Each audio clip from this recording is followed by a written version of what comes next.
All right, we're getting some breaking news right now that the Islamic State chief Al-Baghdadi has been killed in the coalition forces airstrike. This is the recent bit of information we have just received, that the Islamic State chief Abu Bakr Al-Baghdadi has been killed in the airstrikes in Syria, according to reports. The statement, in fact, has been published by Amar saying that Baghdadi has been killed. And this is information that we have just got about the Islamic State's dreaded chief, Abu Bakr Al-Baghdadi, who has been reportedly killed in an airstrike by coalition forces. India Today's Gaurav Sawant joins us for more on this. Gaurav, if confirmed, this would be, huge. This would be a big loss for the Islamic State. Well, this will be a massive victory for the coalition forces, for the US forces, if this report, which is coming on two different websites, the Iranian websites and also Turkish websites, if both are confirming this, this means there has been some success so far in this endeavor. And this is huge because he is the leader of the Islamic State, and he's more than just the leader of the Islamic State. He's the glue that binds the organization together in terms of motivating fighters. So this is a massive, massive success for the American forces and also for intelligence agencies who've been operating on ground, because there are multiple intelligence agencies that are working on ground. So in case this is confirmed, because if you recall in the past, there had been airstrikes which had reached very close to him. There were reports earlier, one that he'd either been killed or he'd been injured, but that was not the case. So we still have to wait for a confirmation. Yes, but if this is true, this is massive, Avantika. All right, Gaurav, just tell us, the importance of Al-Baghdadi. Tell us, how would this really break the back of the ISIS and, break the morale if indeed he has been killed in the airstrikes in Syria? So Abu Bakr al-Baghdadi initially, started off with his empire in Iraq and then spread it, to Syria. And from there, he was the motivating factor. He was the motivating factor and the commander on ground himself. If you recall, the pictures that we are playing out on a television screen is him addressing the Islamic State from, a mosque. And the Rolex-wielding, luxury-loving, armor of terror, he would basically run his empire with military precision. He was the one responsible for the empire spreading far and wide. Right. But, all right, Gaurav, I'll just come to you. We're just having a bit of an issue with your audio there, but we'll just fix that. But we have with us Kumar Aga, defense expert. Sir, can you just tell us a little bit more about this report that has come in about the Islamic State chief Abu Bakr al-Baghdadi being killed in these airstrikes? We're still waiting for a confirmation, authentication of these reports. But how really would this affect the terror group? It would be a very serious consequences, because he was not only the head of the ISIS, but he was also a caliph. Yes. So election of the caliph is too difficult. They can't find, because nobody else is there. He didn't allow anybody to emerge, any religious figure to come up to that level, which means collapse of the caliphate if he dies, if the reports are true. And second thing, organization will split into different groups. We have seen in the past in Taliban, in Al-Qaeda, in many other groups, whenever the chief functionary or chief commander dies, immediately split takes place or fights takes place within the different groups and organizations, because these are not the monolithic organizations. There are a number of groups.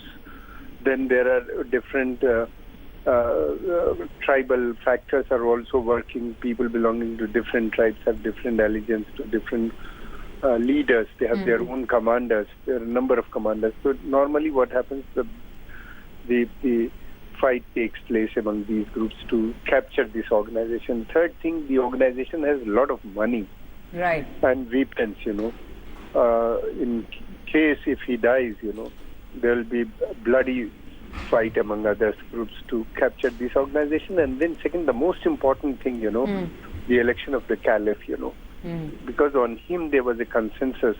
And next caliph, it's not easy to elect, He was very smart. He managed himself and declared caliph itself, So its follower outside the country, And this is what you perhaps foresee, the kind of chaos, disorder and mayhem that is going to follow if at all he has been killed in those airstrikes. That's right. This is what I follow, Why? So why do you say that, this report would have serious consequences? And if you could just elaborate a little bit more on why is it so daunting, to elect the new caliph? Because the process is difficult. There has to be allegiance. The people should accept acceptability among the people. That will not easily emerge. The consensus, number one, to nominate next caliph, it's difficult. And second, because already large number of Muslims, majority, 90%, 95, 98% Muslims don't recognize him as a caliph. He was popular among the Europeans. He was popular among the section of the Arabs. And so there are differences among the various school of Islamic thought. And besides this, even the same school of thought was divided. Saudi Arabia was not willing to accept, although the Saudi belongs to the same school of thought which Al-Qaeda and ISIS belongs, but yet they were not accepting him. So there was a division within him. And now it would be very difficult to reach on consensus. So therefore, and then second thing, he has an image. He was a fighter. He was fighting for a very long period of time. He was the one who founded Al-Qaeda in the Arabian Peninsula. He was the leader, and he fought with after the death of Osama bin Laden. He separated from Al-Qaeda and formed his organization because he wanted to capture the Al-Qaeda. He wanted to emerge the leader of Al-Qaeda, but Pakistan did not allow.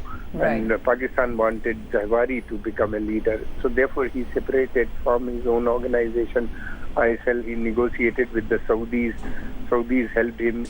Initial brief was that he would fight in Iraq and Syria, but later his differences emerged with Saudi Arabia. So he was a very smart maneuvering all these things, I don't think anybody else has in this organization.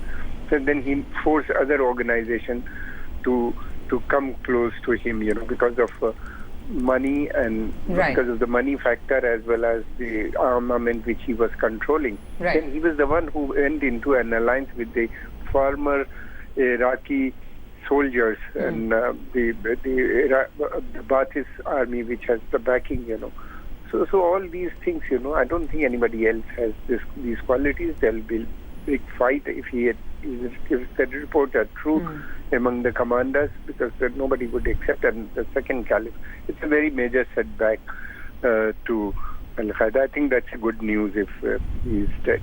A huge good news and, massive victory if indeed these reports are true for the US also. Sir, stay with me. My colleague Gaurav Sawant also joins me now, and he's someone who also tracks this subject very closely. He would like to ask you a couple of questions as well. In fact, there has been information in the past that Abu Bakr Al-Baghdadi was killed. It wasn't true in the past. This time it appears that the information, Kamaraga, appears to be coming from multiple sources, and given the fact that there were multiple agencies, multiple intelligence agencies tracking him, whether the Iranian agencies, the Turkish agencies, the Russian agencies and the CIA, given the fact that there is no one else who can replace him and has his kind of qualities, does this mean this could well be the end of the Islamic State the way the organization is now? Yeah, this will be split into many groups, most likely, But, militancy will continue. Militancy is not going to die down. It will take another form, May not be as serious as this one, Because this becomes very strong, mainly because they were having a large tract of land. They were controlling land. They set up a state and managed to get a lot of money, looted banks, killed hundreds of people, and then got hold of Iraqi weaponry, which was very sophisticated. So it will not be of that strong, but this ideology will continue. This ideology, But there's a serious funds crunch that the organization appears to be facing. Sushant Sareen also joins us. Kamar Aga, stay with us for a moment. Sushant Sareen joins us on the broadcast. Sushant Sareen, how do you see this information that's filtering in? Abu Bakr Al-Baghdadi may have been killed in an airstrike. Well, frankly, if this information is correct, I would welcome it, because I think the guy was a monster, and I don't think the earth could have borne the weight of such a monster for very long. So I think that's very good news. But I would be a little cautious as to whether he has actually died or not, because there has been speculation in the past that a decapitation strike had been successful against him. Although it does seem that he had been severely injured in one of the strikes against him. But I would imagine, as I think Mr. Aga was saying, I would agree with him that surely the Islamic State would have got some kind of a succession plan in place, because if they haven't, then of course they're going to have some very, very tough times, because then of course the whole edifice could start collapsing. But if they have a succession plan in place, which means that there could be a new self-proclaimed caliph being announced if this news is confirmed, then of course, as Mr. Aga is saying, that the mindset which is driving this pernicious ideology is not going to go away anytime soon. But the Islamic State as an organization, Sushant Sareen, they've already lost their finance minister, their so-called finance minister. They've already lost 2 of their military commanders in a series of strikes by the Russians in the past, also by the Americans. So the organization itself has been seeing a series of changes. So will it remain a very strong organization, or do you think that whoever is the next commander may not have the kind of respect that Abu Bakr Al-Baghdadi enjoyed, and it could just split into several smaller organizations? Well, that is a very, very real possibility, that even if they have a succession plan in place, there might be some of the elements which might try and move out, or there might be some kind of an internecine struggle. But also remember that the kind of control which the IS machinery has over its cadres, that the moment somebody is seen to be deserting or somebody is seen to be even questioning their ideology, the person gets his head chopped off. They rule by terror and by fear. So I would imagine that they might just as well be able to paper over some of those differences, because if they can't do that, then of course the organization will split right down the middle. There is just one long shot, and perhaps I'm just because I deal in Pakistan so much, so I'm just indulging in a conspiracy theory, which is that this could be some kind of misinformation from the IS side, although how they can sustain this kind of a misinformation forever without announcing some kind of a successor to Baghdadi is of course a very, very relevant question. But I wouldn't put it past them, because they have known to be indulging in this kind of deception as well. But having said that, I hope the guy is dead. I hope he goes to hell. And I don't think anybody would disagree with me on that score. Okay, the information that is now coming in says that Abu Bakr al-Baghdadi was killed in a coalition airstrike on Al-Raqqa on the 5th day of Ramadan. Now, this is a statement issued by Al-Amaq.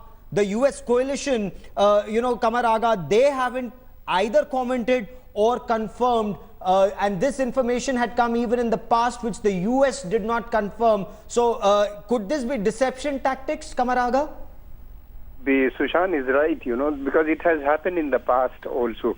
But I still believe, this time, because he can't leave Raqqa, he was if he would have left Raqqa or gone to some other place, then it was difficult for him, because the situation was like this, because that was the capital and he was controlling Iraq and Syria from there. So he should have been there. This is what is expected to be, and otherwise the morale of the people would have gone down and Raqqa would have fallen long ago. So he was the one who was controlling from there. This was the reports coming in from different sources. Then the report came, he was injured, seriously injured. Raqqa doesn't have much hospitals, very state-of-art, or yes, big hospital, shortage of medicine, shortage of doctors, everything is there already, so the treatment would have been, and it was the situation they could have taken him to Turkey, but Turkey wouldn't accept him. And given the fact that several intelligence agencies were watching every movement from the skies, and movement was so difficult, and also given the fact, Sushant Sareen, that at this point of time, the organization Islamic State was facing a very severe funds crisis. Their main The pipelines had been bombed, their oil sources were bombed, even their mint was bombed by both the coalition forces and the Russians. Yes, but it wasn't just a financial crisis they were facing, which is very true. Their revenue streams had practically dried up, but it was also a crisis in terms of their ability to keep recruiting people, keep attracting people.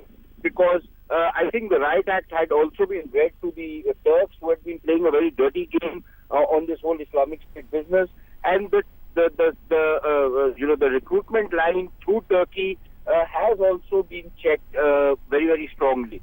So there was this kind of an impact which was taking place. And yet, I think we need to say that while the Islamic State was getting constricted in both Iraq as well as Syria, they'd lost a lot of territory, they'd lost a number of cities, and there are some big offensives in the offing. And yet, they had expanded in places like Libya and some of the other places. Yes. So I think we need to be a little more careful before we read the obituary of the Islamic State just yet. And even if we read the obituary of the Islamic State, there is no certainty that some other abomination of a similar nature might not emerge in the months and years ahead. And that perhaps makes sense, Sushant, Avantika here, because he was, after all, the most wanted man by the United States. But he also enjoyed, extraordinary operational security by his own men, because after all, they have done everything that they could to keep his, location secret. So how, tough would it have been for the US also to have carried about these airstrikes and really to target the frontman, the main leader of the most dreaded terror outfit? No, I think it certainly wouldn't have been easy, and most of these guys have kind of got a fairly nice fix over the kind of intelligence gathering, and most of these intelligence gathering mechanisms are, electronic. They're non-human, although some human sources must have also been cultivated by now. But the Islamic State and many of these other terrorist organizations seem to have a fairly good fix of what are the things to avoid so that their location cannot be fixed.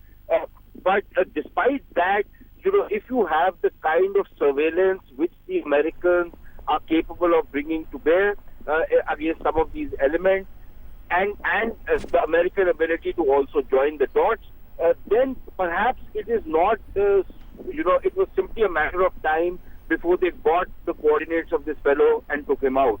So it would have been painstaking work, and I think all congratulations to whoever has carried out this decapitation strike. If I might repeat, it is successful. Absolutely. Sushant, stay with me. Gaurav, I also just want to understand, and also it would be beneficial for our viewers also, how do these airstrikes go? How are they conducted? Because it was long thought out that Baghdadi, in fact, like the other leaders, was hiding in the very densely populated areas of Raqqa, believed to be the hideout, and they wouldn't really want to, kill civilians. So how does one go about this with such precision? Look, we were on board the USS Carl Vinson covering airstrikes on Syria, on Iraq by the coalition forces. And this was very meticulously planned. There were intelligence operatives on ground, and intelligence that came from multiple sources. And here is where you saw the Iranians were on ground, the Russians were on ground. They were operating, together and separately, both in Iraq and in Syria, and they were targeting, and then there was local intelligence coming in, and big money was being spent. And there we would see from on board the USS Carl Vinson, the F-14s would take off. There was a mid-air refueler, eye in the sky, the E-2C Hawkeye was also in the sky, and they would be scanning multiple targets. The moment intelligence would come in, the aircraft would be in the skies, and they would go bomb and come back. And this kind of vigil was maintained not from one aircraft carrier, but multiple aircraft carriers that were operating in the Persian Gulf, and multiple navies that were operating in the Persian Gulf. The French Navy was there, the American Navy was there, and they were operating in these waters. They were ensuring that the moment the Islamic State operatives move. So at one point of time, they were operating like an army, like a state. They ensured that they no longer had the capability, the coalition forces ensured that they no longer had the capabilities to operate like an army, but they were operating like a terrorist organization. And even then, they were waiting for intelligence inputs to ensure that they would take out high-value targets. They were successful in the past. They appear to have been successful this time. Absolutely. And we also have with us editor India Today, Shiv. Shiv, Raqqa for months have been under firm ISIS control. And this report or this news, if confirmed, would be, such a huge blow to the terrorist outfit and a shot in the arm for the US as well. Absolutely a shot in the arm for the United States. The local reports are saying, in fact, the tone of confirmation is even higher than the past reports that we've had about either Abu Bakr Al-Baghdadi's injuries or his death. There have been reports of this kind in the past as well. But this time, you've got Iraq state television, local reports confirming beyond reasonable doubt that he has been killed in Al-Raqqa in Syria, where this US-led coalition airstrike has been taking place over the last few days. Al-Raqqa, the surrounding areas and the border with Iraq have always been strongholds as far as the Islamic State Caliphate is concerned. They've actually been spreading, even though attacks by Saudi-led forces have also had an impact on their spread, especially in Syria.